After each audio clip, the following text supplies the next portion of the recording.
白某送你回去啊。这样的小雨，也不算什么，多谢白郎君。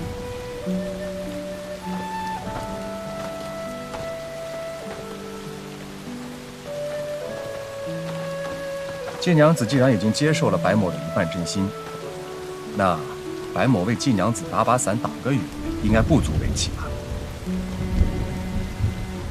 夫人，下雨了，我来接你回去。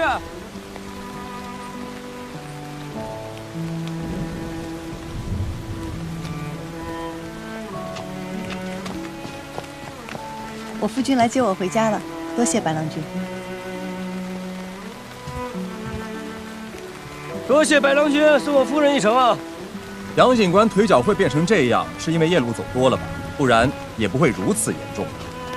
那也奉劝白郎君一句，少走点夜路，免得摔得更惨啊！夫人，回去。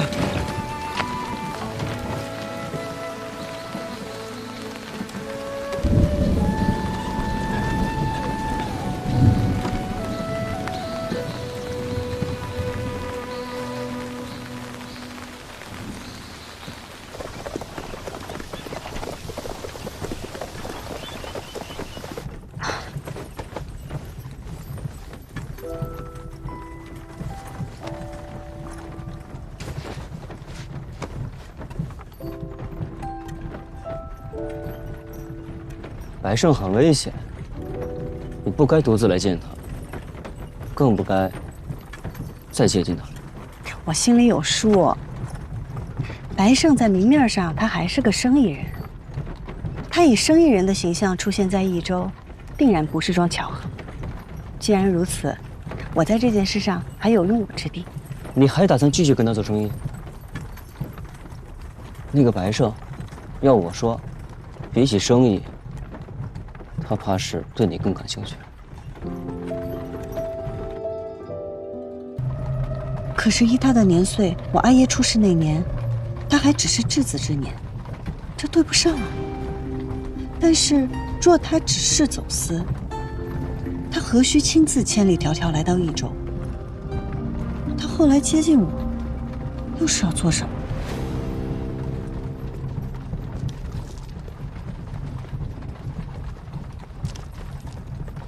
不用急，这些事呢，交给我去查，交给我去管。夫人，可还有更要紧的事情？什么？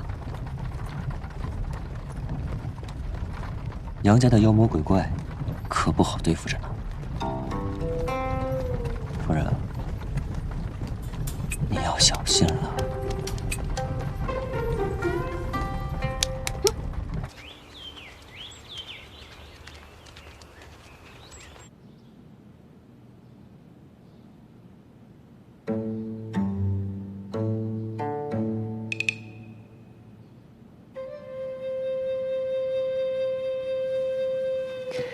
他们都看着我干什么？因为你长得好看啊。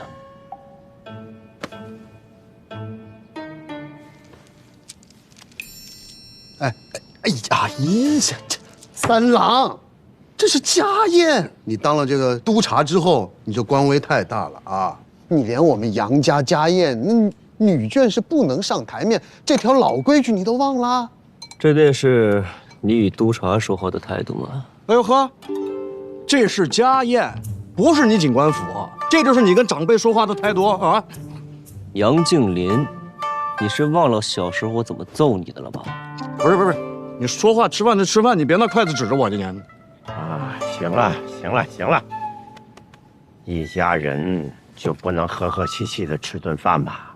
啊，三郎的媳妇刚嫁过来，咱们家饭桌上也不缺这副碗筷嘛。最主要的是让他借这个机会认识认识宗亲长辈们。可别家的媳妇儿也没这个礼数啊。再者讲，三郎的媳妇儿嫁过来也不光彩，也没资格登这大雅之堂。哟，夫人，你看这筷子是什么迂腐老木头做的呀？怎么轻轻一放就断了？没事吧？没事吧？啊，我去换一双筷子。哎，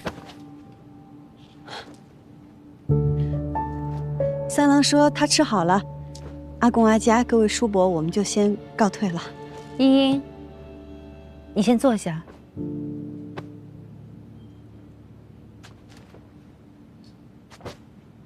茵茵入宴，是我准许的。我也是女眷，我能出席此宴，且经营杨家的生意，是承蒙各位宗亲和主事的信赖。我请茵茵入宴，是因为茵茵亦不是寻常女子，不仅是飞花会的会长，日后也少不了经营我们杨家的生意，所以参加宗亲大宴是早晚的事儿，也没有什么可以值得说到的。哎，阿嫂，你这么一说，我就能懂了。飞花会会长，她现在是我杨家的媳妇儿，那这飞花会迟早得入我杨家的名下。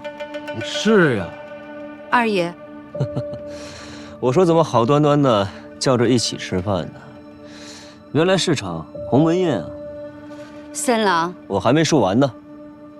就算是杨家对我夫人有恩，也不该把我夫人的商会算作是嫁妆。这是人能干出来的事儿吗？你说谁呢？这么说话呢？夫人别怕，谁敢让你不舒服，我就让他们更不舒服。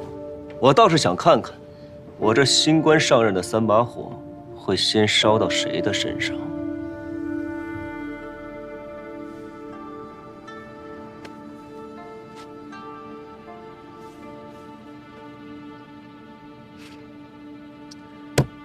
没意思啊，这菜一看就难吃。夫人，要不我们走吧？阿公阿家各位叔伯，我们真的告退了。乌烟瘴气，你说什么？杨静兰，大哥，你看他这什么态度呀？就是他说谁乌烟瘴气？这个饭吃的确实是没什么意思。我去了。大郎，先送阿爷回去休息。是。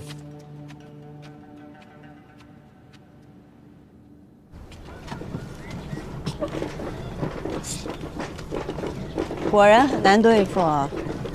竟然还惦记你的商会。阿家若是想要我的飞花会，那他便会一早就与我谈条件。这只能说明他想要的更多，筹谋的更少。这位主母，他不是坏人，但眼里只有生意。说起来，他比这所有姓杨的都更像杨家人，所以他才能当这个长氏夫人。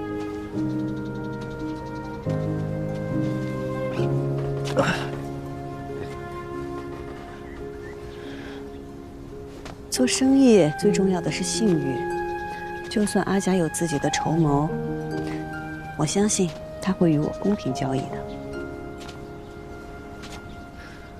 可是这杨家是个大家族啊，哎，在家族里生存和做生意是一样的。一开始就给出最差的态度，这往后你稍有退步，他们就会觉得你体谅懂事。一开始你就给出最好的态度，稍有不慎，他们就会觉得你离经叛道，忘恩负义。你以前是不是吃过很多苦？有些教训只有摔了跤才能学会的。才没有，我知道这些是因为我聪明。你也不是不知道这些道理，你只是放不下情面，怕我和家人关系更僵。才没，我这是先礼后兵。嗯，我信。哎呀，饭也没吃成，这肚子真有点饿。我也是。那要不然，我去给你做点吃的，你尝尝我的手艺。哎，我去给你做。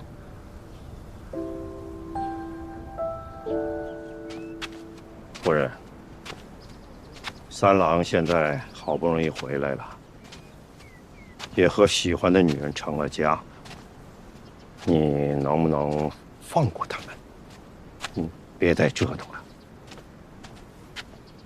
老爷是担心我害三郎？你不是害，是利用。你为什么让三郎的媳妇儿参加宗亲大宴呢？在饭桌上，你为什么要提那个飞花会啊？你敢说你不是想借助季莹莹的勇和三郎的职位来整治那帮宗亲吗？茵茵嫁到杨家，并没有白久。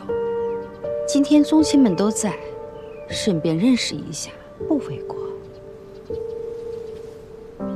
茵茵秀外慧中，她的才华老爷不知道，但日后你会知晓的。别人不知道，三郎抢了二郎的钱，但既然嫁到我杨家，我还是希望他们能够好好的过日子。我一心想的都是杨家，问心无愧。你对杨家好，不容置疑。但是，你有没有想过，这要败了会怎么样？你看大郎，至今都不愿意再娶，这还不吸取点教训吗？三郎跟大郎不一样，茵茵跟玉娘也不一样。这两个相爱的人能不能在一起，不在于外面的阻力，而在于他们自己。两个人都相爱了，他们之间还会有什么阻力？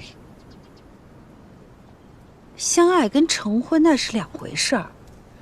相爱的人未必能够在一起，但像我跟老爷这样门当户对，相敬如宾，也许会相守一生。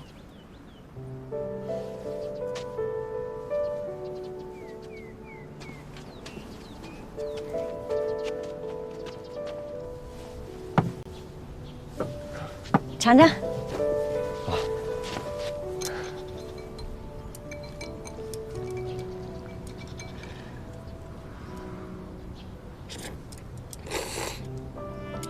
怎么样？自从我阿娘和师傅走了以后，你是第一个专门为我做饭的人，顺便有家的味道。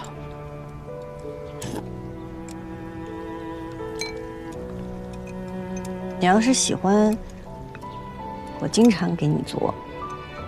不用，以后我做给你吃。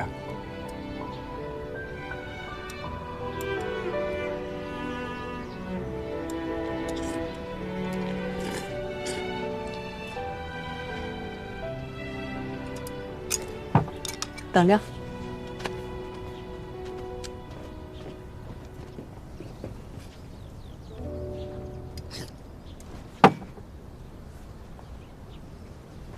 是不是想喝酒啦？你怎么知道的？你不能喝，但你可以看着我喝。行，看着你喝。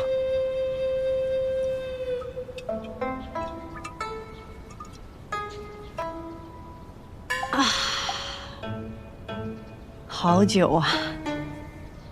谢。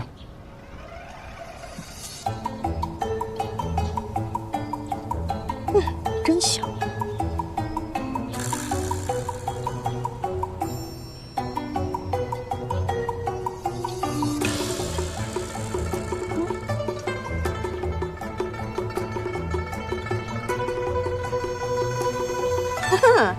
想得美。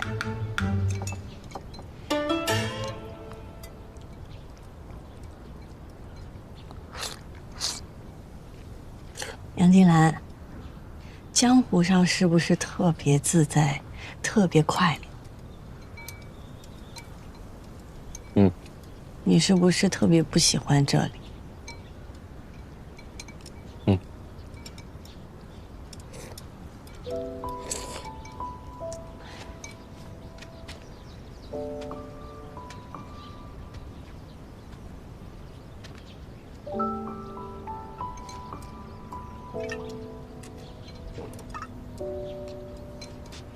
那你为何要留在这里啊？为了你。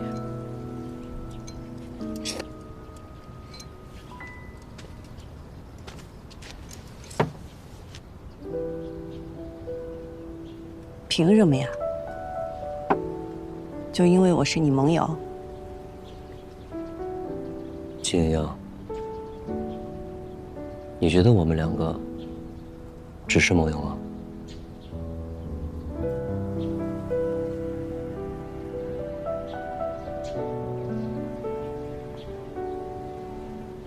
你觉得我所做的这一切，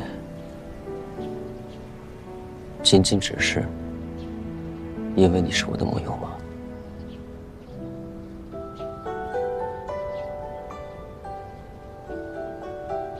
我不知道。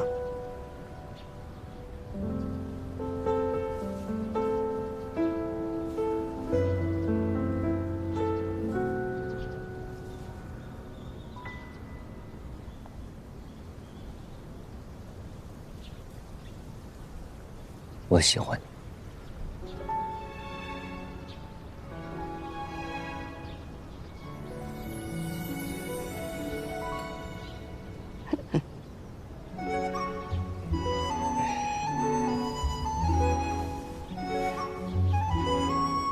那你呢？啊？那你呢？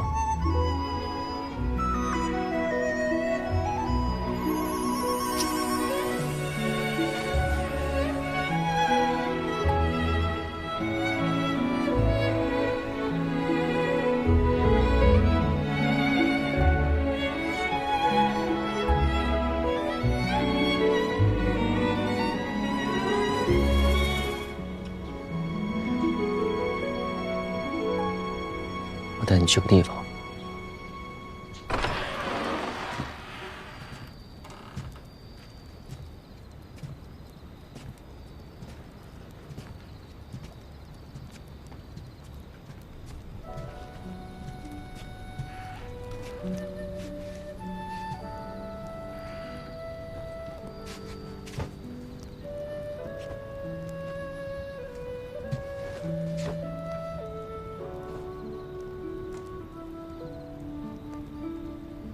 我成婚了，我有家了。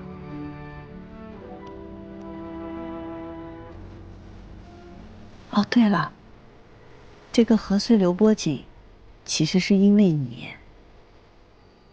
是因为那天有光印在你的身上，我才有的灵感。我还记得你说我杨静兰的承诺，一辈子便是一辈子。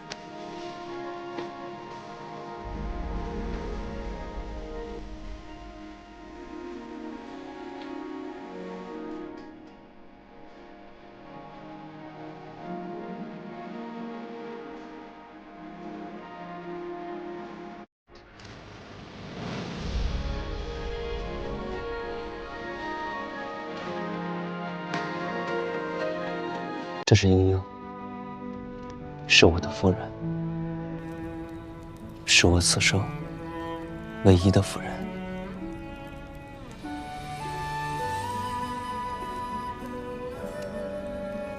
阿佳，我叫季英英，是您的儿媳。我知道三郎之前吃过很多苦，从今往后，我定让他珍重身体，日日开心。您在天之灵，便放心吧。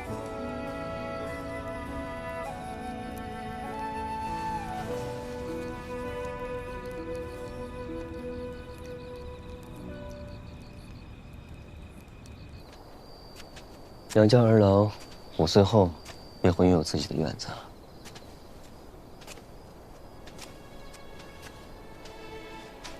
但是我每天还是会跑这里来，这是我在外唯一会想念的地方。这是鸟笼吗？是啊，这么大。我阿娘喜欢鸟雀，喜欢看着这些鸟雀在笼子里叽叽喳喳、蹦蹦跳跳。我阿爷便天南海北的搜罗来各样的品种，还给他特制了这样一只大鸟笼，来哄他开心。我阿娘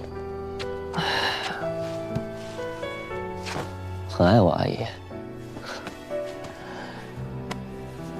但在杨家规矩的约束下，她变得行事谨慎小心，生怕给我阿爷带来麻烦。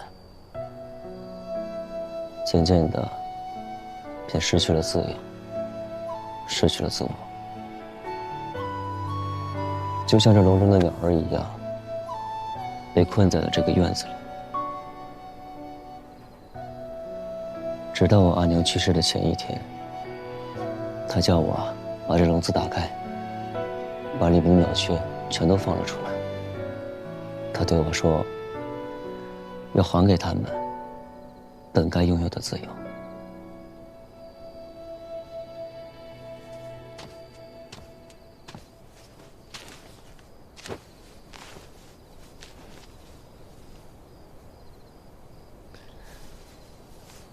鸳鸯，我不会像阿姨一样。我想让你继续做自己。我想让你和我相遇、相守，像是一只鸟遇见另一只鸟，像是一阵风邂逅另一阵风，要更快乐、更自由、更肆意、更鲜活。可是你在我心里不是一只鸟，也不是一阵风，是月亮。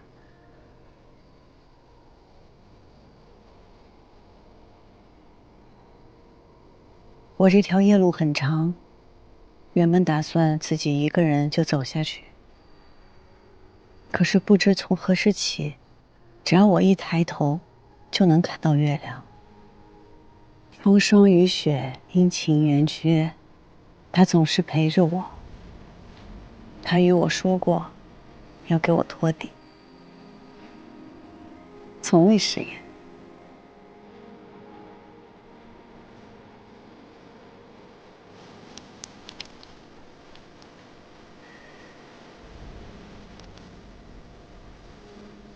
我想告诉我的月亮，事情结束以后，若他还眷恋江湖，我便陪他仗剑天涯。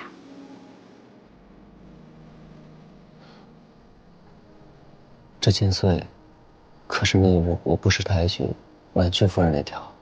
是啊。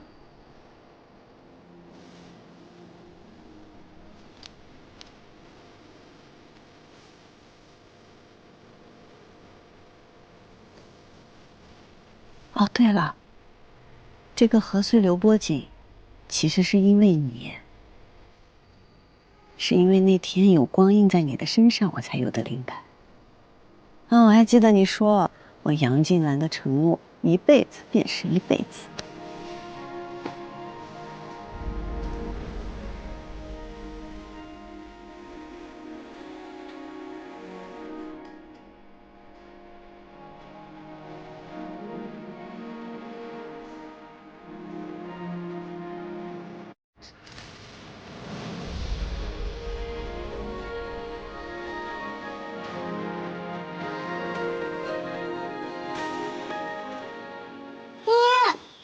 哎，会长，这成亲之后第一次见你，这杨家办事仓促，爷都没闹上洞房。哎，杨老三伤成那样，没留下什么隐疾啊34，你怎么能在魏书阁小女子面前说这个？对，他到底行不行啊？你闭嘴！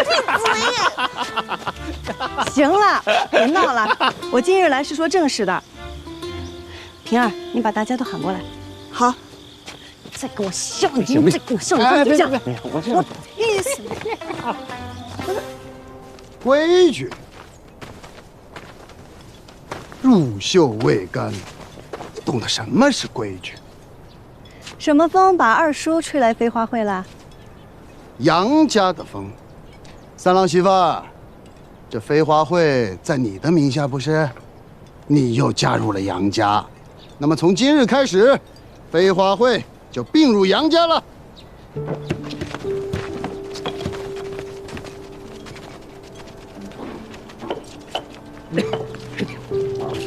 飞花会是众家共同建立的，杨家怎么能把其他家也划进来呢？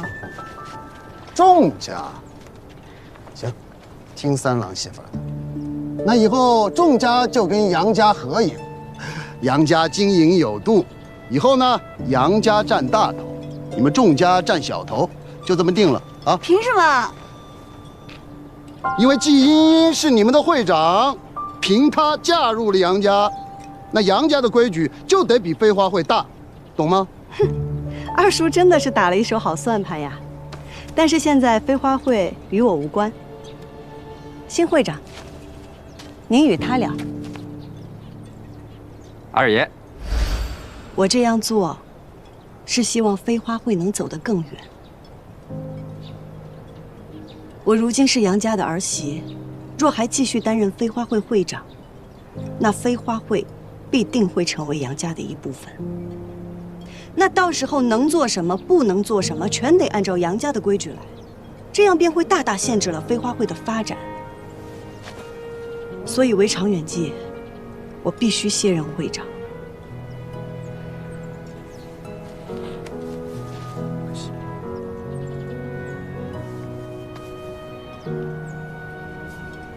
爷爷的顾虑是对的，就如同今日，你们也不想飞花会日后处处受到杨家人的辖制吧？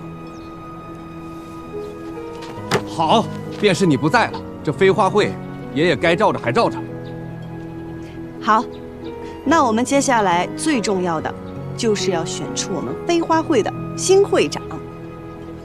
什么？会长？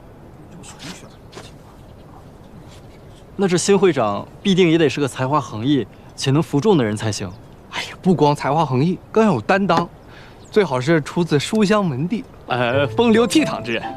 那个各位如果信任爷的话，这会长之职啊，照你的意思，这个新会长也必须得姓桑才行，对吧？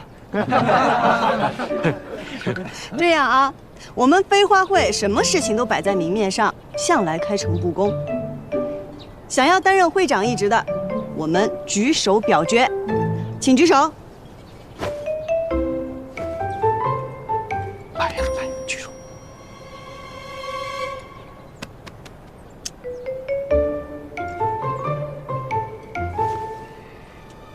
好，同意我阿兄担任会长的，请举手。同意陈三郎担任会长的，请举手。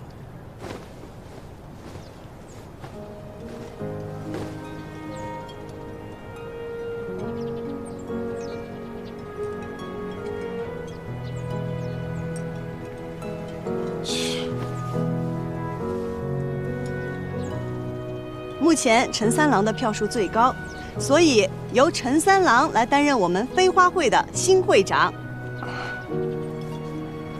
我阿兄和平儿平票，那就由他们俩来担任副会长。新会长的决策，副会长若是不赞同，那这个决策便无效。三郎媳妇儿，你这就不妥当了吧？你都已经嫁入我们杨府了，那你的产业该怎么处置，得杨府说了算。你这不妥当吧？夫人没与我说过这些，三郎也未与我说过。怎么倒是二叔来教我这些规矩？难道杨家的规矩是二叔说了算？你少拿夫人压我！我告诉你，这可是在外人面前，我是长辈，你跟我顶，你伤的是杨家的脸面，那事儿可大了。冒昧的打断一下啊，杨二爷的来意可是在于我们飞花会的归属之事。对，你算是一个懂事儿的啊。哎呀，我知道你们和我们家三郎媳妇的关系很好，你们若是不想看着他以后在杨府被欺负，趁早归顺喽。啊，我当然了，在生意上呢，我对大家都是多有恩惠，好不好？哎呀，杨二爷真是慷慨啊！我这做了新会长，确实应该做出一点变革啊。那就请杨二爷怎么来的就怎么回去吧。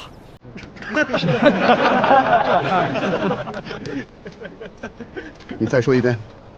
哎呀，我差点忘了，这事儿啊，我一个人说了还不算，还得问一下我的2位副会长啊，还有我们飞花会的成员们，同不同意我的决定啊？同意！怎么来的？同意！整个益州城都清楚，杨家是杨夫人说了算。您在杨家是什么地位，我不清楚。你不要以为提着杨家就能在这儿横冲直撞的。今日我们初次相见，您来飞花会闹事儿，我不打您啊，不打您。再大放厥词，我就让你见识一下浣花溪旁儿郎们的厉害。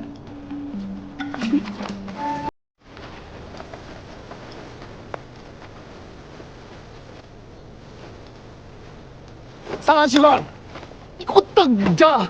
你在外面这么欺负你二叔，杨府不会饶了你。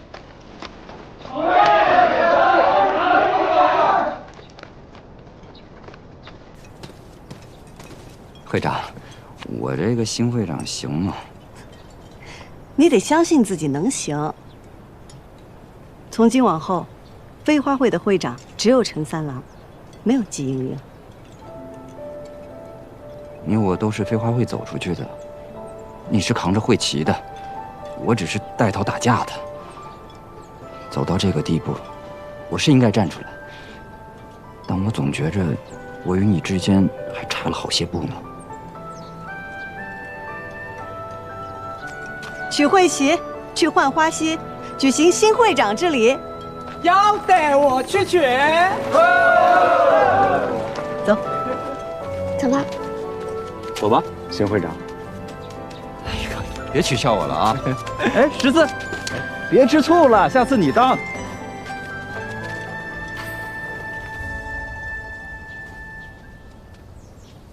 嚯，写什么呢？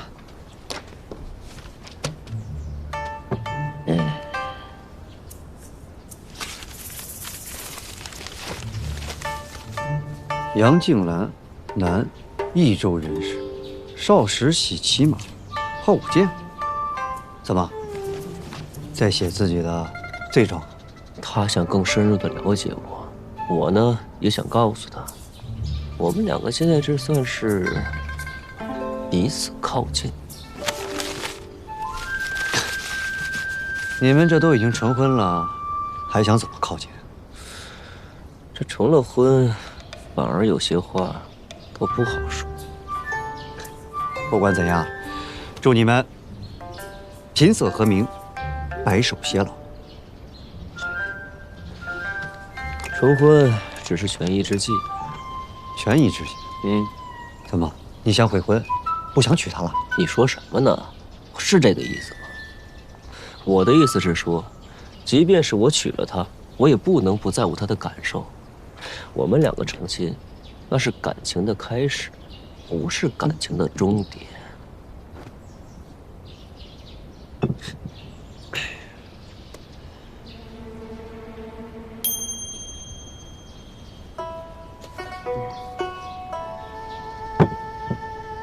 怎么，不喝了？玉掌柜可说，这可是你最喜欢喝的酒。是啊，是我最喜欢喝的酒。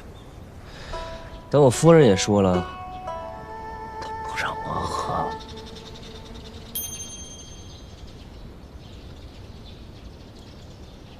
番商这边一直在查，明里暗里需要南诏的番商中毒，真正排查起来还需要些时日。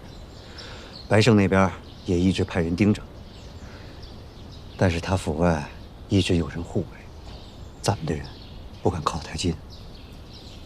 朱哥，你再派人去到南诏，找高兄帮我取样东西回来。什么东西？截下某人的狼皮，一个让他原形毕露的东西。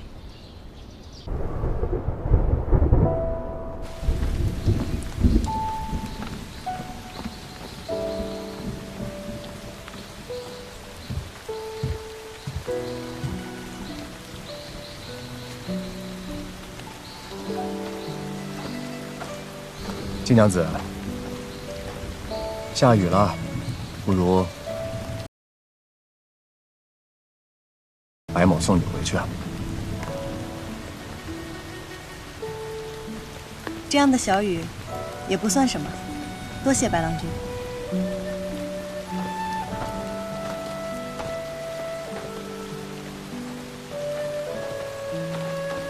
季娘子既然已经接受了白某的一半真心，那白某为季娘子打把伞、挡个雨，应该不足为奇吧？夫人，下雨了，我来接你回去。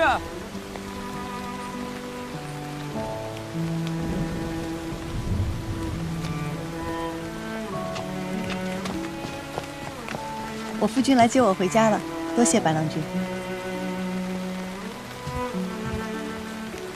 多谢白郎君送我夫人一程啊！杨警官腿脚会变成这样，是因为夜路走多了吧？不然也不会如此严重。那也奉劝白郎君一句，少走点夜路，免得摔得更惨啊！夫人，回去。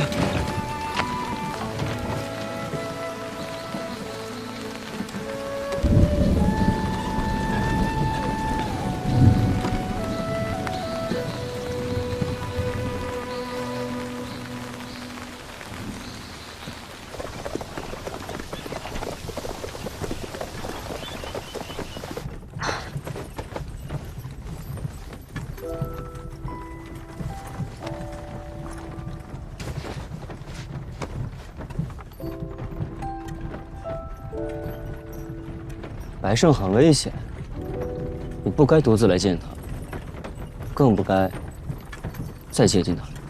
我心里有数。白胜在明面上他还是个生意人，他以生意人的形象出现在益州，定然不是桩巧合。既然如此，我在这件事上还有用武之地。你还打算继续跟他做生意？那个白胜，要我说，比起生意，他怕是对你更感兴趣。白胜在明面上他还是个生意人，他以生意人的形象出现在益州，定然不是桩巧合。既然如此，我在这件事上还有用武之地。你还打算继续跟他做生意？那个白胜，要我说，比起生意，他怕是对你更感兴趣。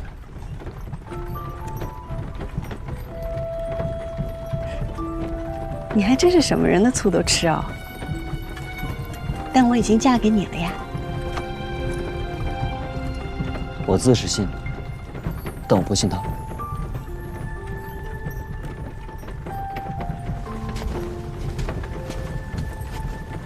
我也不信他，但我信你呀。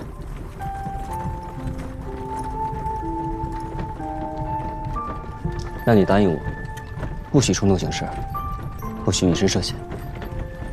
我呢，就好好做生意，若是能查到线索最好，查不到，也不强求，绝对不以身犯险，这样安心了吧？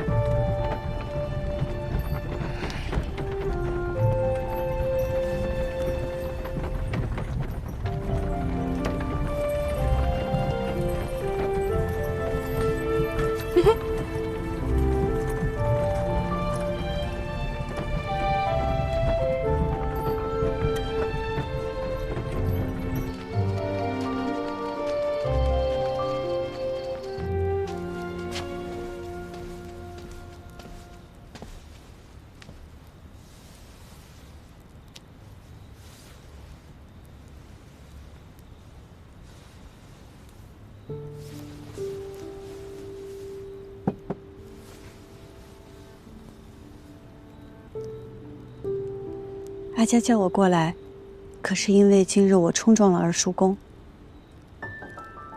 今天的事我知道了，不算冲撞。二爷有他自己的过错，叫你来，不是因为二爷的事，那是杨家的脸面。宗亲们对今天的事颇有微词，我知道你委屈，也知道你有才华，但对益州有贡献，可不等于对杨家有贡献。阿佳，英英也想有功于杨家，只是巧妇难为无米之炊。如今英英已不是飞花会会长了，若是想为杨家尽力，不知还有何途径，还望阿佳指点。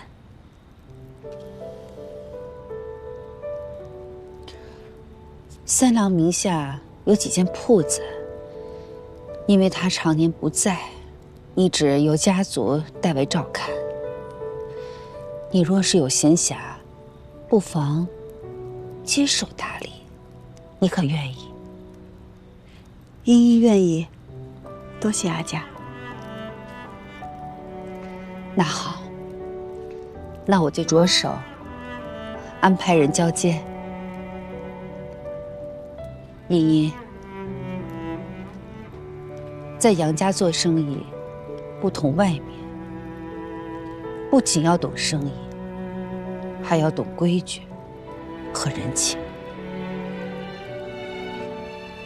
茵茵明白。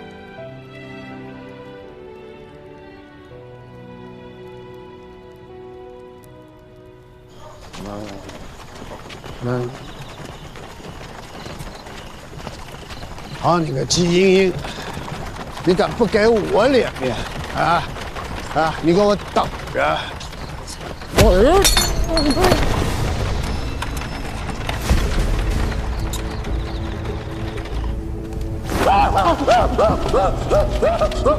你们是谁？你们要干什么？我告诉你们啊，我侄子是大唐在册的官员，尔等却不可自误。还是手下不会办事了。唐突了，杨二爷，来，请坐。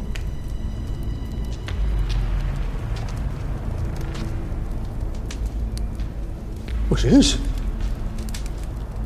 你不是那个番商白胜？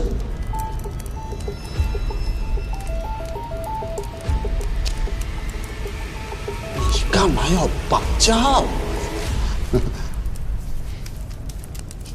其实，在白某看来，白某倒是觉得杨二爷要比杨老爷更加有才识。只可惜，现如今杨二爷在杨家，不但不能掌事，反而还要听杨石氏这个女人的吩咐。现如今又来了一个季英英，杨二爷，你在杨家就更没有地位了。你什么意思？我没什么意思，我只是在想，我想把杨家家主之位送给你。你说什么？家主之位送给我？你少在这胡吹大气了！你以为家主之位是什么？啊，家主之位是你们家后院的那些盆栽盆景一样，你想送给谁就送给谁呀？一场合作罢了。既然你已经来了，不妨听听看。绝不！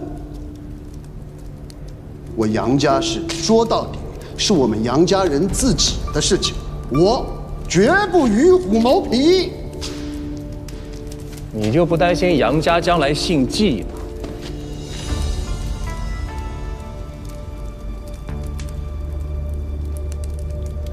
看来杨二爷还是很在乎这次机会的。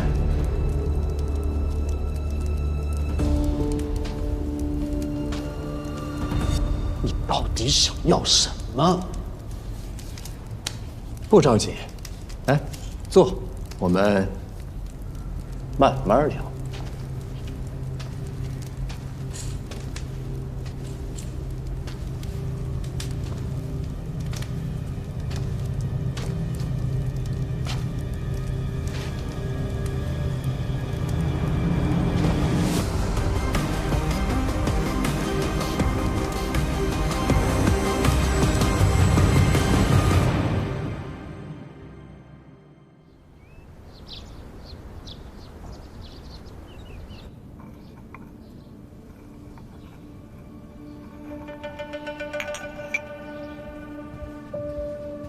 你公然进入我赵家，是生怕外人不知道你我二人的关系吗？现如今很多人都知道我白某心醉于蜀锦，在这益州城之中，于家、杨家，我都已经会过面了，唯独你景王赵家，我置之不理，那在外人看来，岂不是会更加生疑呀？说吧，这次找我是为何事啊？既然来找你，自然是有事了。杨家在长安的所有商客都在这本册子上。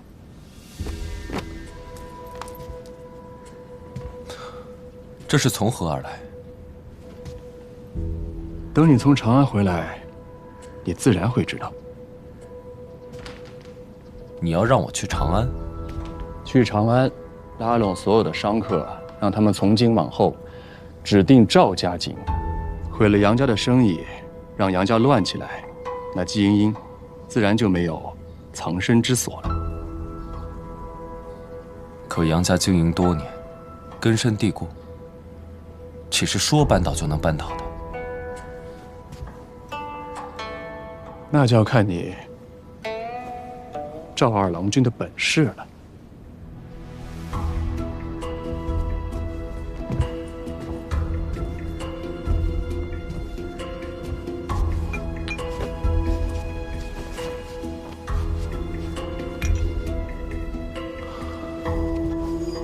我要你出钱，购一批当下最时兴的杨家锦，送往长安。说来听听，你要多少啊？至少50匹。好，50匹。赵二郎君可知道这50匹锦它值多少钱呢？应该够白某买一个长史的官职了吧？不过白某很好奇啊，若是我把这笔巨款给了你，你能给我什么回报啊？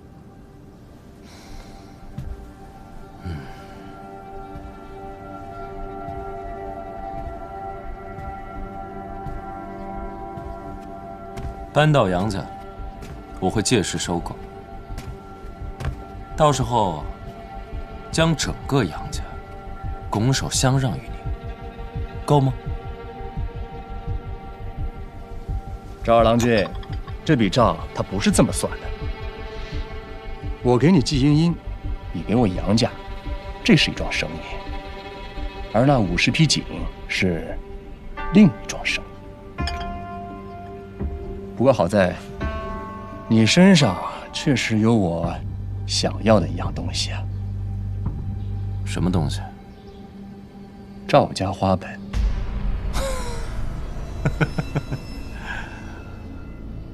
花本是锦户立足之本，我将它给予你。我干脆把整个赵家拱手相让给你好了。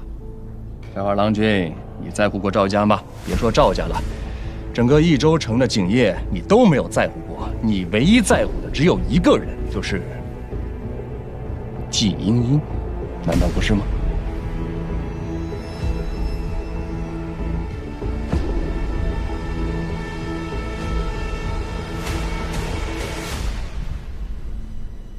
飞花会、赵家、杨家、于家，你图的是整个益州锦业啊！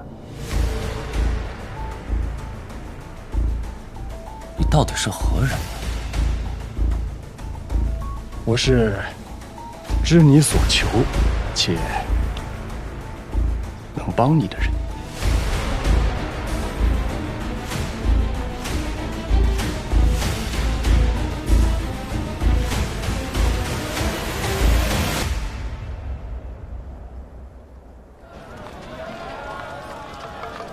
你行吗？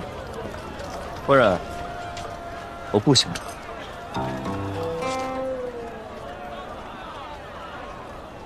见过三郎君、三少夫人。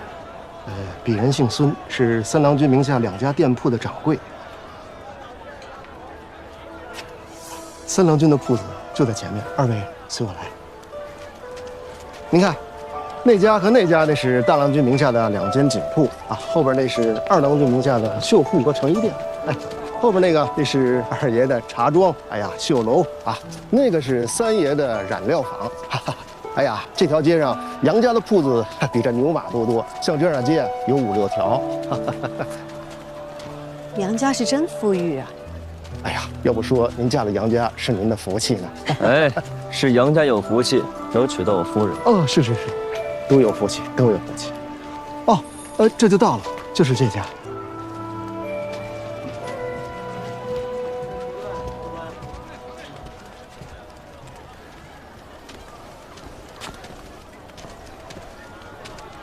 孙掌柜，哎，这锦缎为何都摆放在外面？这，啊，3郎君、3少夫人，是鄙人经营不善，能力有限，这店面面积太小，只得在外面铺陈一些，还望2位见谅。夫人请。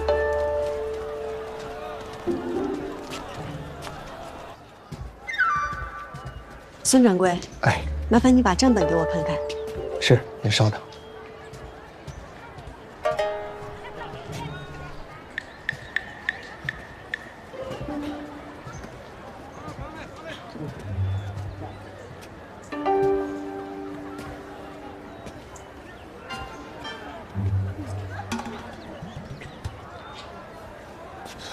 制工是不错，但就是样式太过时了。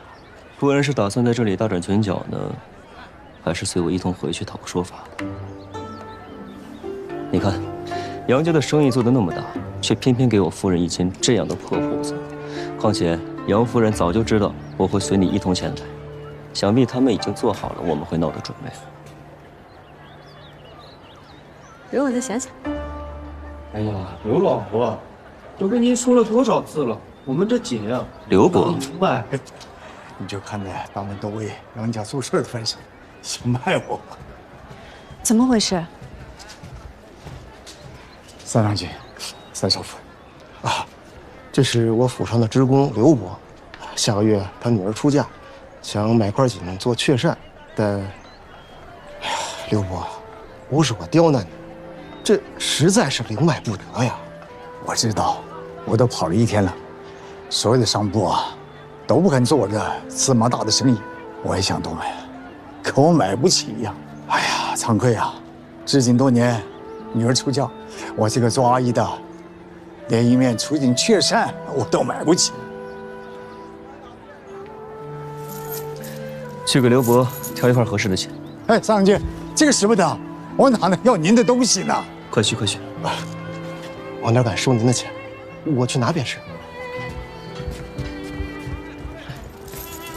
刘伯，杨家庶子不得入锦房。那年我好奇偏要去看，是你把我给藏起来的，你忘了？这本不值一提的事儿，3郎君你还记得？当然记得。刘伯，这是3郎君和少夫人的一片好心，你就收下吧。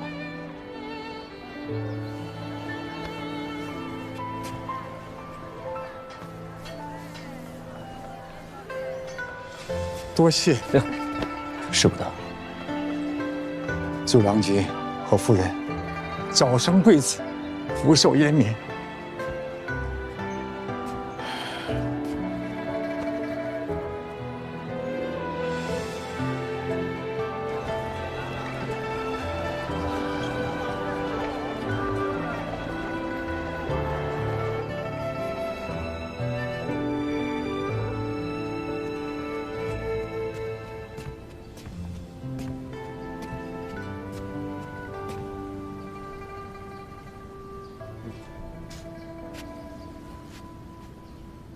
夫人想什么呢？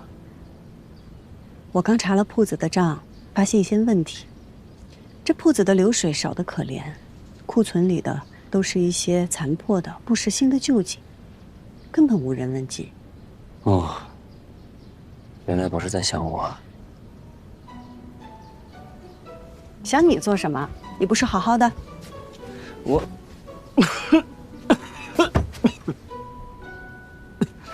其实我也没完全好，还望夫人垂怜。夫人，你看我这手啊，到现在还提不了重物呢。啊！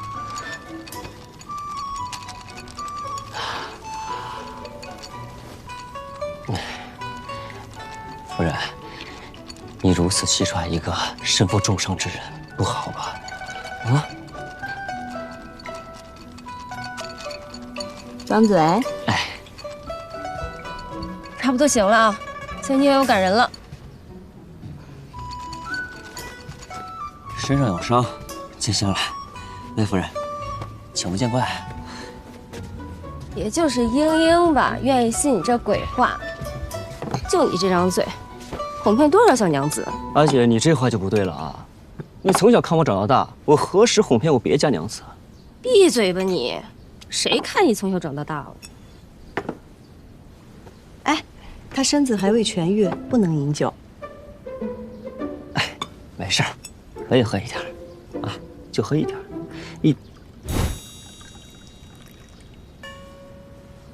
一点都不行吗？你说呢？不能喝酒啊，莹莹。那日朱狗红来我这儿拿了2坛酒，不是你喝，是送人了，送人了。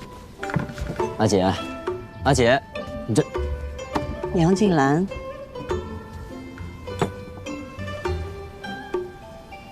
我错了。你的伤好没好，可以你说了算，那是你的义举。但你能不能喝酒，得我说了算，这是我的脾气，懂吗？懂。不喝了，不喝了啊，一点都不喝了。这样吧，夫人，咱们聊聊正事吧。你刚刚总务老板看这铺子的情况，这是打算接手了？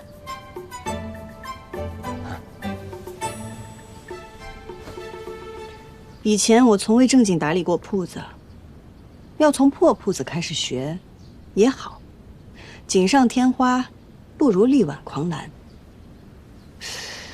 夫人这是有什么想法？蜀锦贵如黄金，又从不零卖。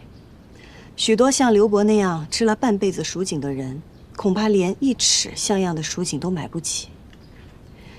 可是蜀锦对他们而言，甚至蜀地百姓而言，意义都是非比寻常的。咱们铺子里的锦，可能对于豪绅而言不够实心，但它仍然是好锦啊。不如我们将那些卖不出去的碎锦做成一些小玩意儿，譬如首饰的包装、小香囊、团扇之类的。虽说比寻常的荷包贵一些，但是百姓也买得起。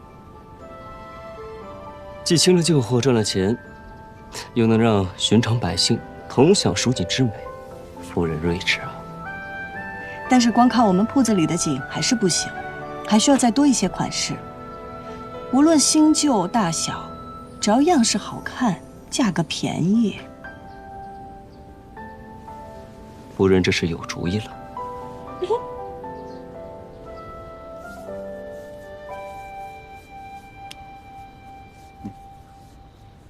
你要的50匹杨家锦，连车带货，在城外20里处。这个玉佩是信物，你拿着，就让他随你一块去长安吧。如此短的时间，就可以调用如此多的金钱，简直富可敌国呀！你真的只是一个单纯的商人？哼！赵二郎君为了心中所爱孤注一掷，放手豪赌。其实，白某跟你是一样的人，只不过我要的比你更多，所以赌注自然也就更大。赵家的绝密花本一半都在这箱子里了。